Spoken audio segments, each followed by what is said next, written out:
Meu nome é Daniel, eu tenho 21 anos, eu fui nascido e criado no seio protestante, na igreja protestante. Minha igreja de formação é a Igreja Batista, tradicional, e todos os meus familiares são protestantes. Todos eles são ou presbiterianos ou batistas, são todos de igrejas tradicionais, igrejas históricas.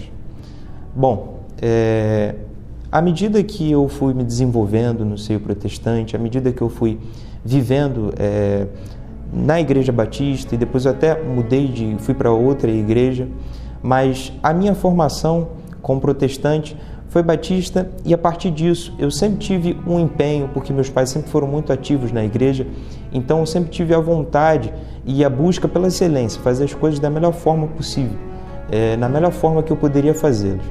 Então, eu fui crescendo, depois eu mudei para uma outra igreja e lá eu comecei a trabalhar nas atividades, nos adolescentes, até que anos depois eu me tornei líder auxiliar de adolescentes. Bom, a partir disso eu comecei a me envolver mais profundamente no meio protestante.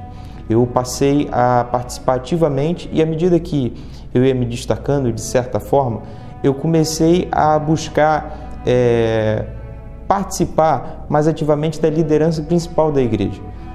Eu busquei participar de conselhos de pastores, porque eu sempre quis, através de modelos, me parecer com esses modelos, me tornar semelhante a eles. Então, eu comecei a frequentar o Conselho de Pastores do Estado do Rio de Janeiro, não como membro, nada disso, até porque eu não era pastor, mas sim para visitar, mas sim para conhecer. À medida que as coisas foram passando, eu comecei a participar também nos conselhos que eram feitos na minha igreja. E aí eu pude ter acesso a alguns pastores, tomar café com eles, para poder ouvir isso que sempre me cativou, que é ouvir a experiência dos mais velhos, aqueles que eram tidos como referência.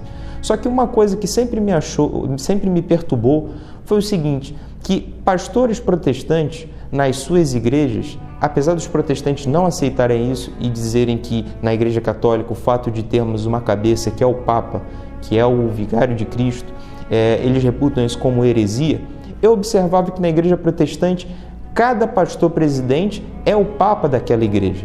Então, eu achava isso muito estranho, porque conversando com alguns pastores, presidentes de igrejas, eu via que esses pastores julgavam outros pastores que não tinham uma certa concordância com aquilo que eles entendiam de evangelho, e a partir disso diziam que eles eram hereges ou que eles eram desviados daquele que era o caminho. Mas uma coisa sempre me chocou, porque as diferenças não eram diferenças pontuais, mas eram diferenças cruciais. Era interpretação completamente distinta do que era o Evangelho. A interpretação era que o Evangelho para um pastor era azul, o Evangelho para outro pastor era verde. Então, não poderia ser, porque se Cristo deixou uma igreja, se Cristo deixou uma doutrina, não pode haver várias vertentes que são completamente distintas em si. Uma coisa é mudar em pontos que não alteram no conceito geral da fé. Outra coisa é mudar completamente.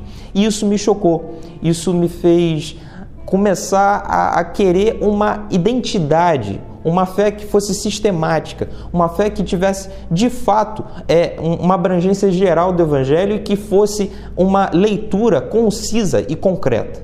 Foi até aí que eu comecei a estudar a teologia reformada, calvinista, porque tinha uma sistematização que eu não tinha encontrado em nenhuma outra igreja, em nenhuma outra doutrina, em nenhuma outra linha teológica protestante.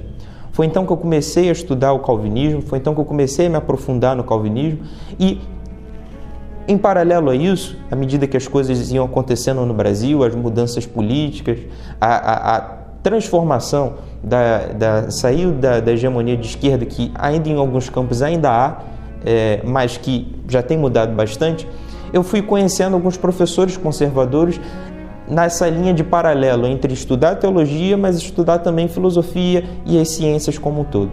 E aí eu conheci o professor Olavo de Carvalho, e o Olavo foi uma ponte, porque foi através do Olavo que eu conheci aquele que para mim é o principal para que eu pudesse me converter, que foi o Padre Paulo Ricardo. Eu conheci o Padre Paulo Ricardo através de um hangout que ele fez com o Olavo de Carvalho, e a partir daí eu tive um modelo, porque até então eu não tinha nenhuma referência do que era o católico enquanto tal.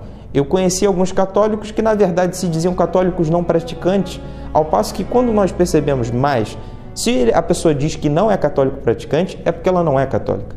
Então, eu fui percebendo através do exemplo do Padre Paulo Ricardo e através das suas homilias, através dos seus cursos, exemplos autênticos de virtude. Eu que, como disse anteriormente, buscava sempre exemplos de virtude, eu pude encontrar, através do Padre Paulo Ricardo e através das pessoas apresentadas pelo Padre Paulo Ricardo, e eu vi verdadeiros exemplos de virtude, verdadeiras pessoas que não eram comuns, mas eram sobrenaturais, eram os santos.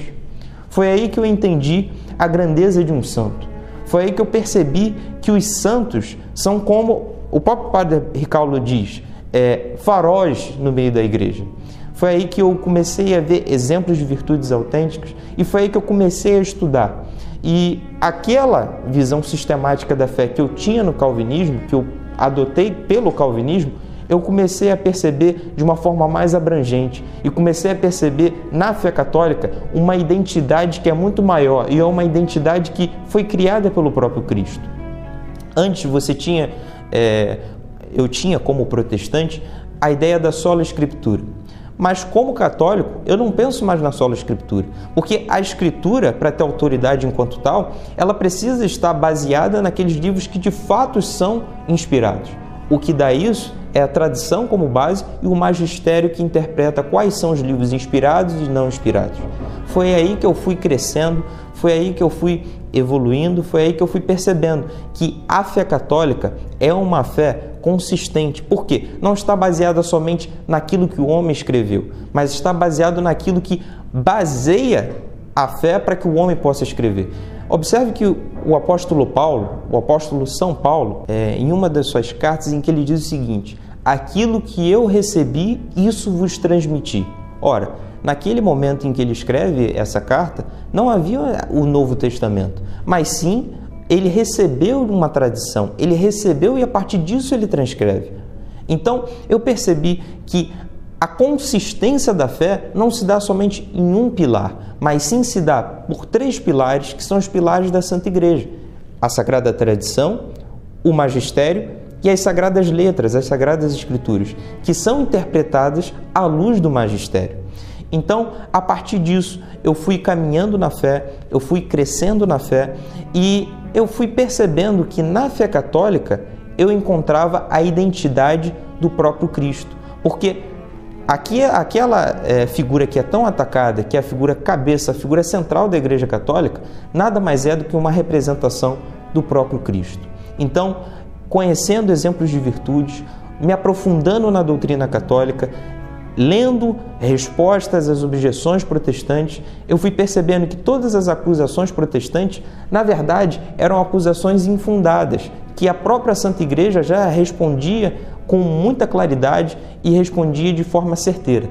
Ao passo que, quando a Igreja Católica faz indagação aos protestantes acerca dessas quantidades enormes de seitas, nenhum protestante responde. Por quê? Porque o protestante não tem a sucessão apostólica, o protestante não tem a capacidade de expor com fidelidade acerca da doutrina do próprio Cristo, porque ele mesmo não a possui.